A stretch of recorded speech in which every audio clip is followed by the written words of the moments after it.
नबी करीम अलैहिस्सलाम नमाज पढ़ा रहे थे। जोहर की नमाज थी, असर की नमाज थी। सही मुस्लिम में मौजूद है। हजरत अबू हुरैरा फरमाते हैं नमाज पढ़ाते पढ़ाते नबी पाक ने कदम आगे किया। नमाज पढ़ाते पढ़ाते कदम आगे किया और यूं हाथ उठाया, फिर वापस कर लिया।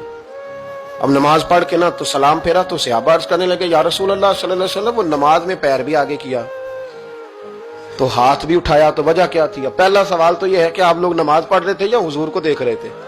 तो सहाबा तो पहले ही बताते हैं कि भाई हम तो पहली साफ में नमाज इसलिए पढ़ते थे कि नमाज भी होती रहती थी और चुपके चुपके महबूब की दीद भी होती रहती थी। हुजूर से पूछा, या रसूल अल्लाह, वो नमाज पढ़ते पढ़ते कदम आगे बढ़ाया आपने तो फिर पीछे कर लिया, क्या था?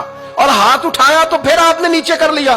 तो नबी करीम फरमाने लगे, नमाज पढ़ाते पढ़ाते जब मैंने कहा ना समी अल्लाहु लिमन हमीदा, अचानक मेरी नजर उठी तो जन्नत में चली गई।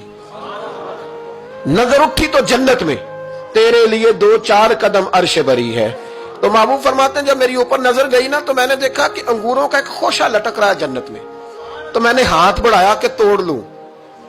हुजूर खड़े हैं मस्जिद नबवी में और फरमाते हैं कि मैं यहां खड़े होकर हाथ ऊंचा करूं तो मेरा जन्नत तक पहुंच जाता है। फरमाया मेरा इरादा हुआ कि वो खोशा जन्नत का तोड़ लूं और जरा मैंने पैर आगे बढ़ाया ही था तो मेरे दिल में ख्याल आया कि जन्नत राज है तो राज ही रहनी चाहिए, ये राज खोल गया तो मजा नहीं आएगा।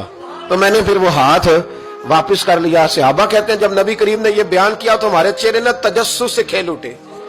तजस्सुस से हम कोई बात और भी सुनना चाहते थे। तो महबूब फरमाने लगे, अगर मैं वो खोशा तोड़ के ले आता और तुम्हें दे देता, तुम कयामत तक भी खाते रहते तो तुमसे खत्म नहीं होना था। ये सही मुस्लिम की हदीस है। ओ भाई, मेरे रसूल करीम के वाक़या में राज पे शिकवा करना, कहना समझ में नहीं आती कैसे गए थे।